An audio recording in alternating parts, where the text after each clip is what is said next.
just to start, mate. This is just literally the first chapter of like where I'm heading. Maybe the first time round when we met, Jake was like this innocent, happy, sweet, bubbly lad. And the second time round, he was like, his identity had just completely gone. He was like a different person from the previous time. Like, we met up and we went for a walk, and you know when you can just see someone's got some real sort of sadness behind their eyes. I think when we met the first time, it was, he'd never go, oh, I want to be a professional rugby player. He was, I'm going to play for Worcester, I'm going to play for England, I'm going to be a professional rugby player. And like, the old Jake was still in there. Fundamentally, Jake 17 years ago and Jake now is the same person, but there was just a lot of outside circumstances and things that had happened to him that had just changed him. He was broken, like physically and emotionally and mentally. That drive for sort of physical challenge was what kind of brought him out of that.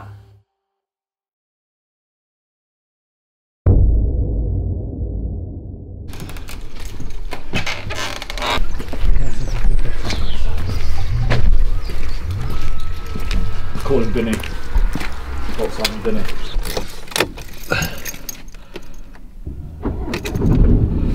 Here to see my friend? Yes, please. So I worked fucking hard to get this, and I got a car for Jenny as well, which is nice. It's something that I probably need to get a work phone, and I do genuinely, I mean it when I say, mate, I live for my clients. Like, I want to be able to impact my clients and get them to feel how I feel. Because just being able to give that, and you can do that online. Do you know what I mean? Like, you can really help someone using your fucking phone and training guides and meal guides. As we've said, James, everyone's struggling. Mate, mental health is so fucked at the moment. I speak to them like, I will ask, like, let's talk about your physique, and I want you to be brutally honest. How do you feel when you look in the mirror? Like, you get words like vile, fucking disgusting, and I'll say, would you go as far as say you hate what you see? And they're like, yeah. You've got your purpose in what you do with filmmaking, videography, and fuck me, I found my purpose in this. I really am not just in it to just fucking sell shitty programs, but I'm so fucking tireless in my approach. Like, I do not stop at people. I was fucked, man. So fucked. It's quite scary. That pain I have when I think about it though, and then when I tried to hang myself in April last year, I might mention this to you, mate, I don't regret it, because without it I wouldn't be where I am now.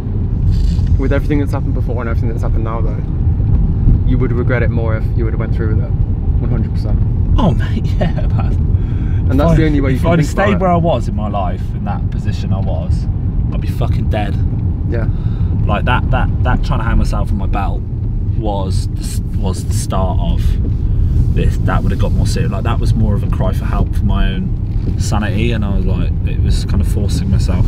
It was also self-destruction, like tell you what we said about this, self-harm. Some people cut themselves. I used to just fucking try and die. Yeah. Like, I would drink neat vodka on my own in bed.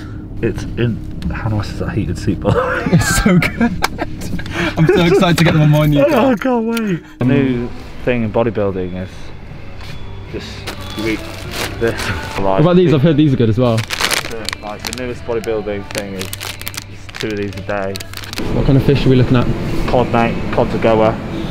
It's so lean. So we obviously lost Dad in January this year, and then Jenny's mum, right, and she gave me Reiki because I had my ACL injury. Like, I tore the ligament in my knee.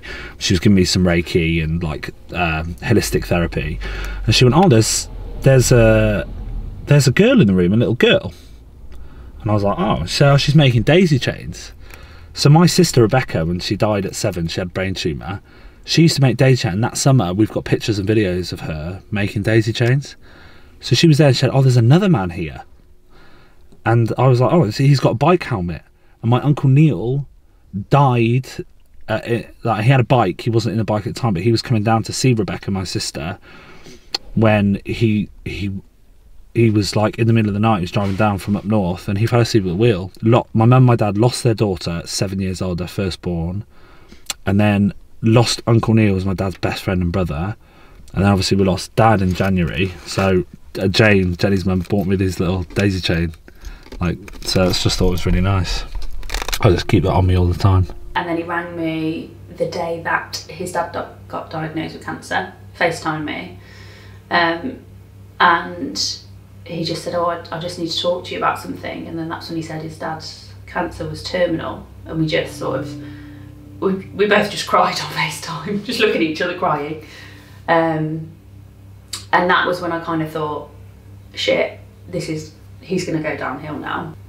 And I remember thinking when I got off the phone, oh shit, this is going to be the end of him.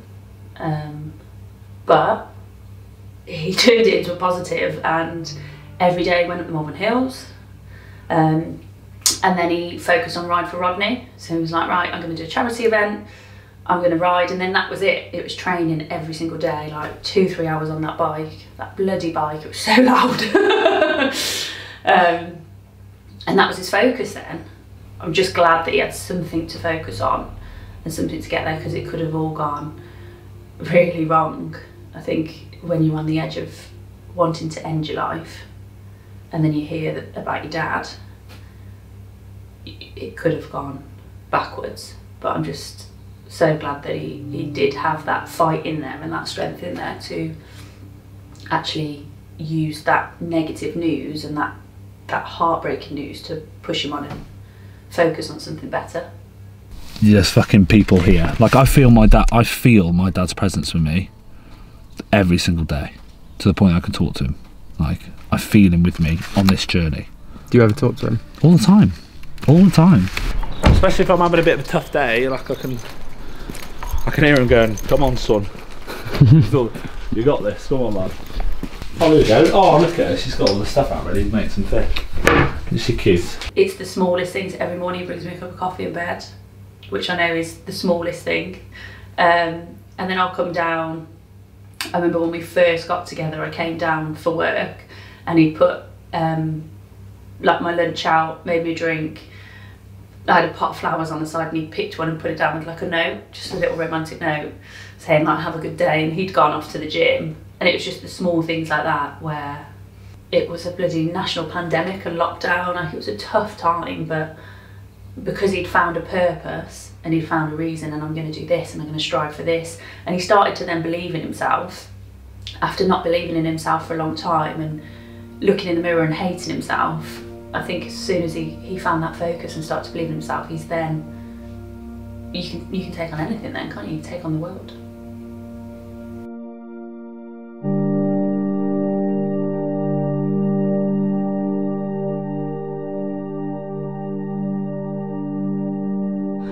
I just always watch him, don't I? I always like to see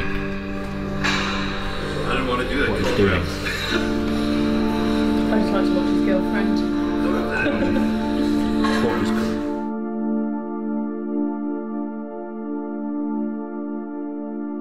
I just fell in love with the sport. And I think even at that point in my life, I already had this like elitist attitude that if I was going to do something, I obsess about it to like the nth degree, that in any respect or however I want to go into it, I'll go into it to be the best. The whole constant all the way through my childhood was rugby, and it was like mine and dad's thing that we just loved. I loved that Saturday morning or Sunday morning with him, going up to the rugby club at Worcester. And then I finished college and it was like, right, I want to be a professional rugby player. And then I was told at 16, you're too small. I went to trials, like, you'll never make it. I wasn't a private school boy, so I didn't have those opportunities that the private lads did, because all the selectors for like England youth were kings and grammar. And so I just at 16 was like, right, I'm just gonna get fucking big and strong. So we were at college and I joined the gym called Butler's, and I met a few guys there, obviously Mr. Butler himself, and I just got into bodybuilding, and I was like, right, if I can just be like big and strong and fit, that would be my way. Because I was told I was too small, and that was like the fucking fuel for me then. Like, no one tells you too small. So from 16 to 18, I went from like 11.5 stone to like 16 stone, quite lean as well. I got into England colleges, and then I was going to go, I did an art foundation, And then I kind of quit just before the end because I got a contract, but I was going to go to Loughborough Uni to study graphic design, but because I thought they've got a good rugby team, that was the real driver in going to Loughborough. I was fucking miles ahead of them in terms of like my physical stature, and I was like, even in sevens, I was fucking knocking them around. And a guy called Gary Meakin, who my dad had emailed probably 20 times that year going, like, my son wants an opportunity, he'll train for free, and they just ignored it. And then he talked to me after with the academy manager called Andrew Stanley, and they were like, look, do you want to come down for a trial? I got like Meeks to be fair treated me like a piece of shit, and he did it on purpose because he knew I was the underdog, and he knew if he gave me that fuel, like he literally would say you're shit at rugby in front of the other lads. And then I got my first cap for the Warriors at 6 days against London Irish, and I just fucking dominated. So January, February, March. It's been three and a half months since I've set foot in a fucking gym. Talk to me. How's it feel? Fucking good, man. It's nice to be back, you know. Feels like Christmas Day. I'm fucking ready for it. Hi mate. You alright, man? Good? Welcome back, Dave. Good trick. I walked into the bar and I just booked straight back out. So busy. I booked in as soon as I heard. EAAs, man. Rather than BCAAs. Essential amino acids.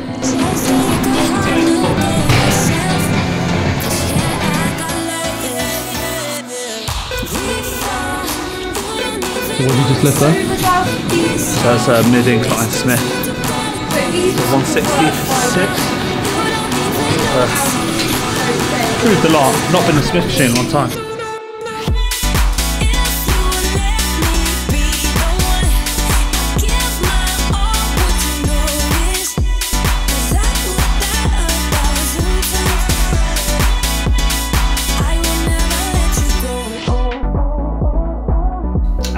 I was never the best player, but I was a hard worker. I was very good at what I did in the breakdown. Very good at tackling, I was very good at stealing the ball, and that was my job. But I was, like, injury was always my problem because I had complete disregard for my body. So first it was shin splint, left toe tendinopathy, Achilles issues. So I had like Achilles tendonitis, and in the championship I ruptured my left ACL. Then I rehabbed that back in 5 months to come back and play the semi-final and the final and win the championship. Then I had a very good year in the premiership, but at the end of that premiership year I ruptured my left hamstrings. And all through that period, like, I always applied myself to the rehab. Like, I loved the process of rebuilding my body, making me harder to kill, that type of thing, and it just became my obsession to just be strong, be fit, get back from it, take setback, use setback as an opportunity to be better.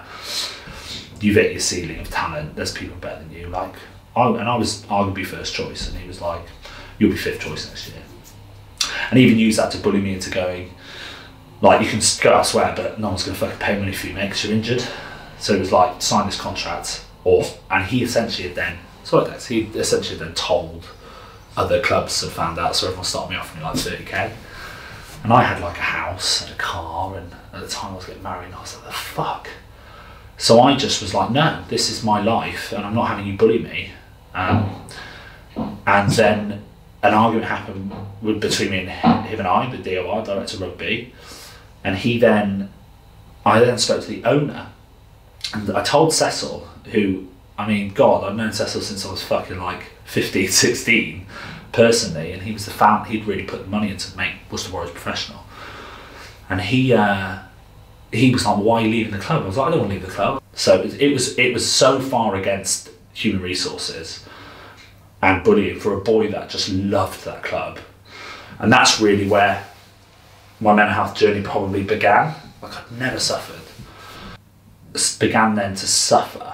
And then I got introduced into like social drug use, and drinking became more of a thing, and all of a sudden I was escaping from where my fucking mind didn't want to be. So I was back in Worcester, and then I started working in Newcastle for a little bit, and then when I came home and started looking after Worcester Warriors and a club locally called Wasps, I just couldn't face trying to help players who were struggling, and I was like, in my head I was like, I was really struggling. I'd obviously been fucking like going mad for the whole weekend, and I was just like, I hated that life I lived in, I hated the house I lived in, I hated that I was lying to everyone, man, they're fucking lying. Lied to so many people, my parents, my ex, my friends. I would hide from people to really not let anyone worry about me.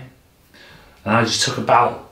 I had like a 4-post bed. I took a bout and I just fucking, I don't really know how to do it. I like locked it and then put it on, tightened it up. And then I thought, well, if I put my legs off the bed, I'll just slip out of it because it wasn't a noose. So I put my legs back on the bed and put as much weight as I could in it. And then I woke up on the floor, like, convulsing really bad. And I had slobber all over me and my hands were like this. So I'd obviously constricted enough oxygen out of me that I nearly died. And then the person I was living with at the time came out and lied. I lied, and then I had this big mark on my neck and my dad was like, what's wrong? And then for the last 6 years of my life, it was like, what the fuck was I doing? Like, where was I? I wasn't that best friend for people. I wasn't a good partner. I wasn't a good son. And knowing Dad was dying, I was like, I'm not going to let my dad down. Like, I'm not going to let my dad leave this earth worrying about me. Because he'd worry about me so many years. He used to worry so much. I gave him a lot to worry about. And I started about like walking up a hill in Malvern every morning. I know obviously the gym's reopening is a big thing. How do you feel about the pubs reopening though? Is that clicked in your brain? Are you tempted to go? No, not really. My focus is so on me and the show. Like, I like a social drink, but I ain't got any time to really socialise. Like if Jen wants to go to a pub, I'll join up a diet lemonade or something, but for me, it's just about this. Plus, I haven't got time, mate, and my clients are so important to me that I haven't got any interest. It comes back to people, places and things, mate. If you surround yourself with people, places and things that are drinking, doing drugs, just wasting your life, then if you keep going there, you'll be the average sum of that environment. So for me, it's just all about, this is my social life. Coming here, and my clients are my social life. And that was the point then in August last year I started bodybuilding. And that was the point where this started. When Jake and I first got together, he really got into stoicism, as he's shown you with Stoic book. So he was really into stoicism, and I didn't really know anything about it. And he used to read me a page every day, or send me a picture of the page if we weren't together. And he said, he was there and he said, oh, I keep losing my page. So I ordered him a bookmark and I got it engraved, and it was, I found a quote. I was looking through, I mean there are hundreds of quotes from Stoicism, but I was looking through trying to find a quote that would best link to Jake. And it says, it's from Marcus Aurelius, and it says, a blazing fire makes flames out of everything that's thrown into it. And I got it engraved on a bookmark and I gave it to him and I said, always remember this quote, because for me, everything that you've had thrown at you, everything that could have possibly gone wrong, has gone wrong, and you've taken all of that and you're now this burning flame. This is where hard to kill began for me. So I just knew at that point, I started bodybuilding, I was like, nothing can stop me now.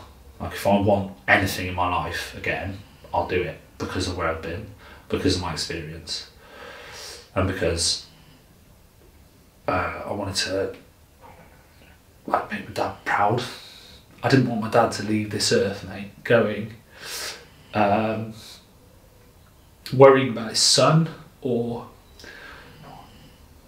like he's with me now, like I feel him with me. And when he died in January, I knew at that point I was like, I'm going to go and become a professional bodybuilder, and I'll get to that Olympia stage.